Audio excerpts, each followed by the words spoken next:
Hello, mythical Maltasaurs, and thank you to Daniel Vermaas for that malt mention. Introducing, you see, this is the signal, this is the hand sign language. It's an extras 880. We're talking sherry here. Two sherries, two very different sherries. Get out my sherry glasses. Keeping a hold of a sherry influenced single malt whisky, which I've just reviewed. Ben Nevis 10-year-old, batch number 1, cask strength. And the first sherry is one you can easily buy. Proprietary. Look at the colour. Look at that. I'm going to show you the colour.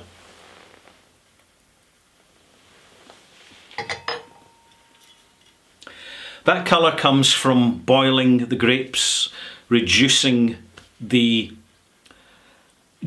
to a syrup which has the same impact as E150A. I'm not going to go as far as saying it's E150A, but caramel colorant. It's not quite that, but it's heading in the same direction, just done a different way. This is Walnut Brown. Walnut Brown is, let me introduce you to this,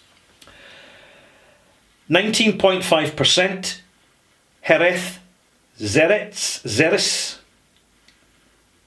sherry. I probably pronounced that wrong. Medium sweet, sweet sherry. It's what used to be called in the old days a cream sherry, when sherry was fashionable. But sherry isn't fashionable internationally. Excuse me, still consumed in some volume in Spain, where you have a hot climate and it's a refreshing, flavoursome, fortified wine. And it's cultural as well, another reason why it's drunk in Spain. And you can get some really good sherries. You can get Fino, for example, is, in my opinion, a good sherry. The other sherry I've got here, before I go any further, is Gonzalez Baez Millennium, which I got at a very reasonable price at auction because nobody wanted to buy it. It came in a fancy presentation box, which was a bit tacky, but I got a very old sherry for about £100. The thing about this sherry, Millennium, is it contains sherry from every decade of the 20th century, so there will be some sherry in here from 1900 to 1910. And this one, much younger, but two very different sherries, but they both have a similar story to tell. Starting with the Millennium, because it's the drier sherry, and if I have the sweet sherry first, it'll just kind of disrupt my palate a wee bit. This is what would be regarded as a connoisseur's sipper's sherry. Aromatic, dry, resinous, a little bit thin, a little bit anemic on the nose. Some would say subtle. Taste.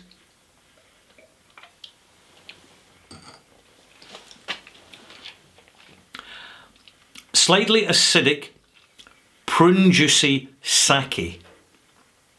Right, see where I'm coming from here? Very little development, no finish. To be honest, I find it anemic and thin. The Walnut Brown, medium sweet, very much a contemporary style, because people are not buying dry sherries when so many people around the world have sweet palates. So this is sweetened and it's coloured.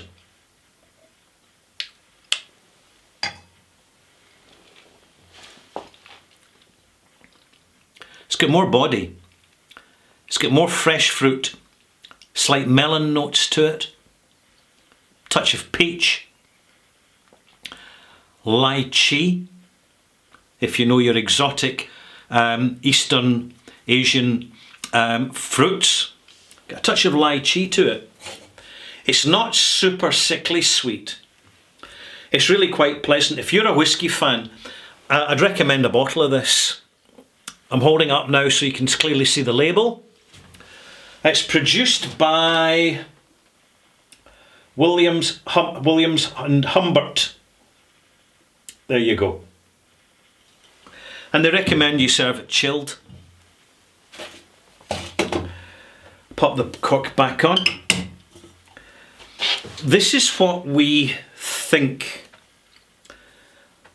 when we talk about sherry casks. Bottles of sherry coming from sherry casks, and then the casks are discarded and sold from Spain to Scotland and elsewhere around the world as empty sherry casks. But that's not actually the case.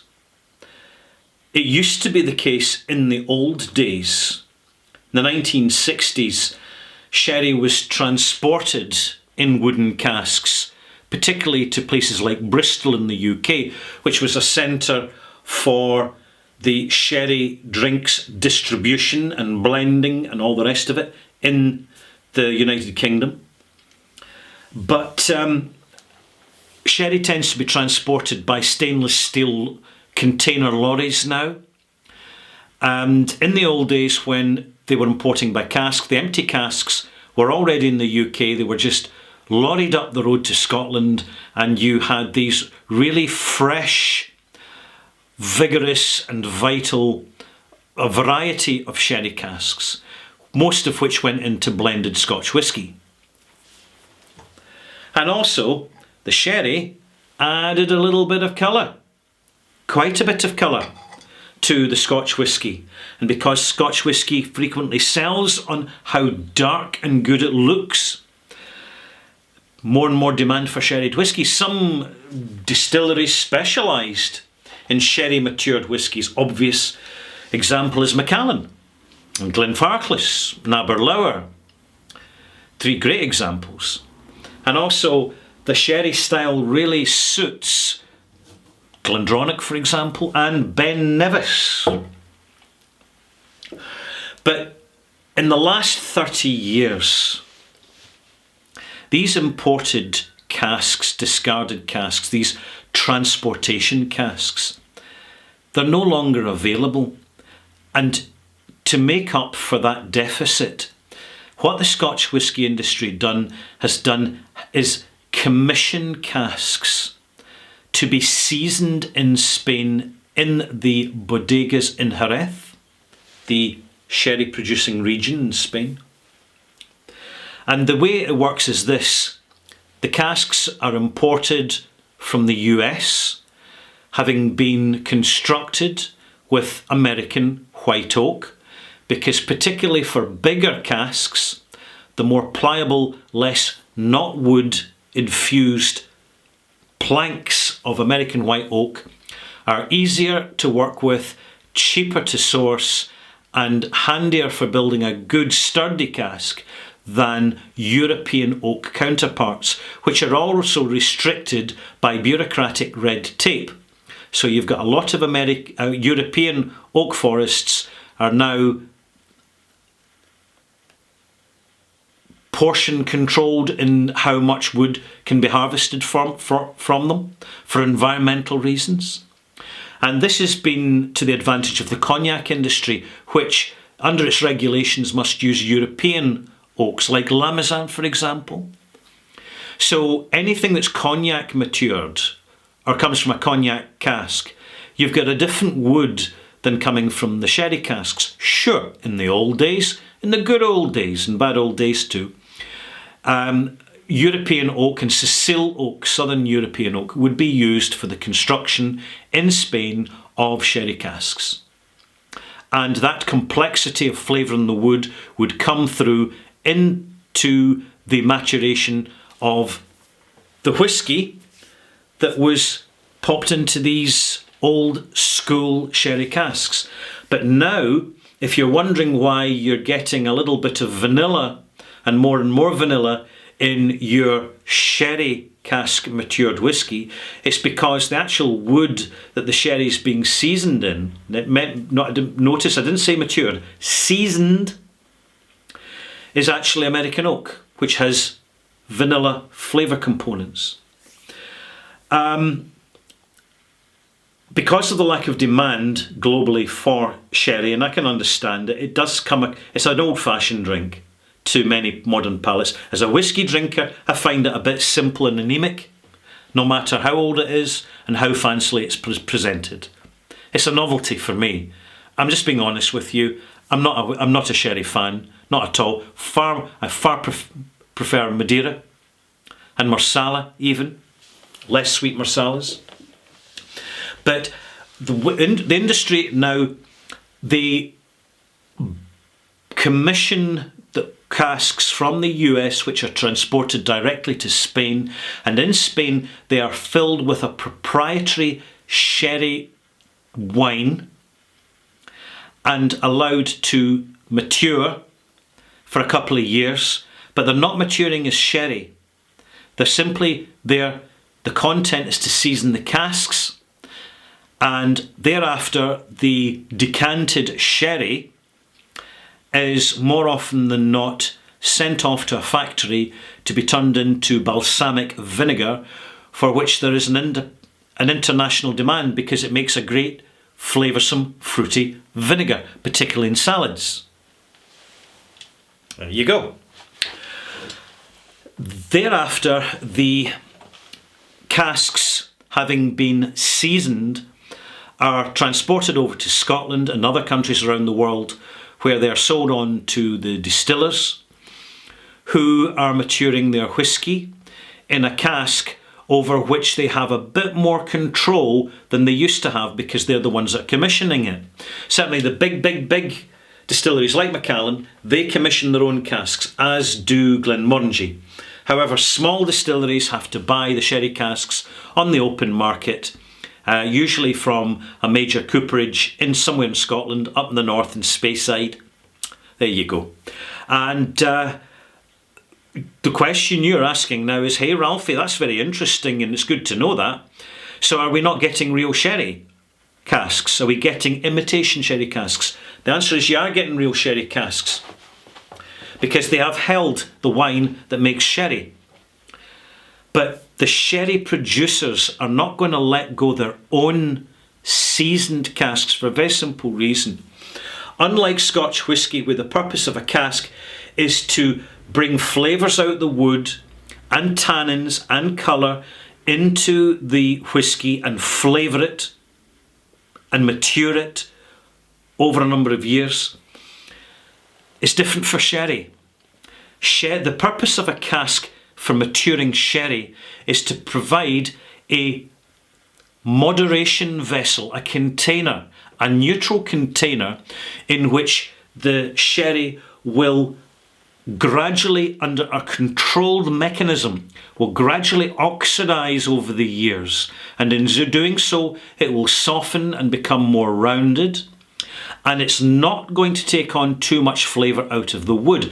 You will find that sherry bodegas in Spain are using the same casks for maturing whisky for 10, 50, 100 or even more than 100 years. They don't want the tannins out the cask, and therefore they're using old casks repeatedly. This is why really old sherry casks are so heavily built, because they've got to last a long time. So they're not going to let go their time-served vintage veteran sherry casks, which are ideal for their purpose in maturing quality sherry, because they need the casks. They keep needing the casks, so they keep them, and they're not available for any other distillers of whisky around the world. So there's got to be a way around it, and that's the way they do it. I do notice, by the way, the old habit of adding sulphur candles to sherry casks to sterilise the interior and stop the acetification of the sherry, being a fortified wine. It's about 20%, whereas spirit in a cask from a Scotch whisky distillery is at 64%, even 70%, sometimes even more. There's less spirit to be drawn into the wood and take the flavours out the wood. And this is ideal for the Scotch whisky distillers. If they've got a 2-year seasoned cask, they've got relatively fresh wood, they've got tamed virgin oak, so they're going to get fresher oak flavours mixed in with the residual sherry style wine that the cask has been holding. So it kind of perfectly moderates the cask, making it suitable for whisky maturation. But see these sulphur candles?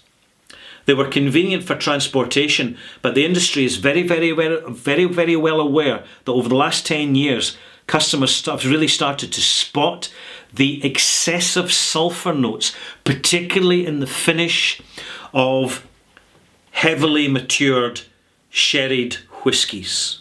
It's unavoidable and is considered a bad note. It occurs naturally in some whiskies like Mortlach. You get natural sulphur notes and they're fine. You can find it in Springbank now and again. It's fine. But the way around it really is to get the casks shipped over as quickly, as efficiently as possible, preferably in a cold environment, so that the empty casks with the sherry don't have losses from lying in the heat that brings the alcoholic strength down to such a level that the bacteria in the cask can say, right, no more alcohol to suppress us. We're going to start eating up these yummy sugars that are stuck in the wood. And then you get sour casks. And sour casks kill a whisky. Stone dead. They can destroy a whisky. Period.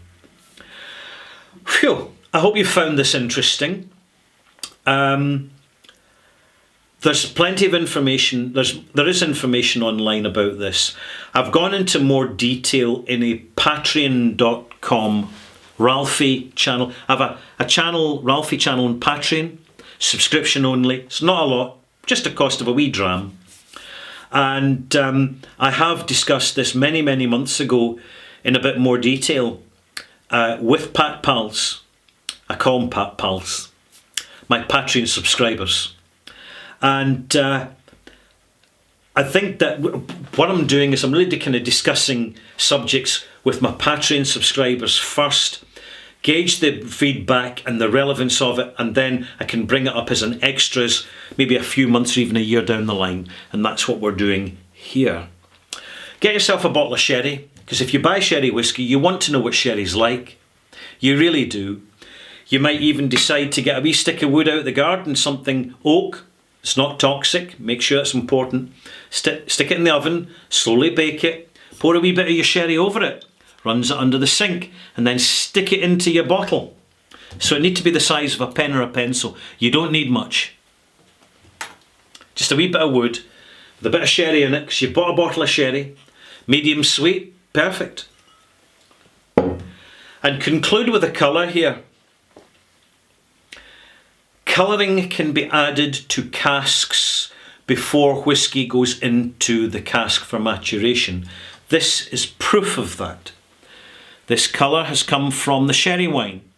It is this colour that can be in the sherry wine that goes into seasoning casks before the casks are bought by the Scotch whisky industry. It's not clear, it's brown, it's dark brown. And that colour will very swiftly be imparted into the whisky in the same way that when port pipes are used that are ruby port, tawny port, not so much tawny port, ruby port and red port, you get that red note. It comes very rapidly out the barriques or port pipes that are used for maturing Scotch whisky. The colour's usually the first to come out before the flavours actually.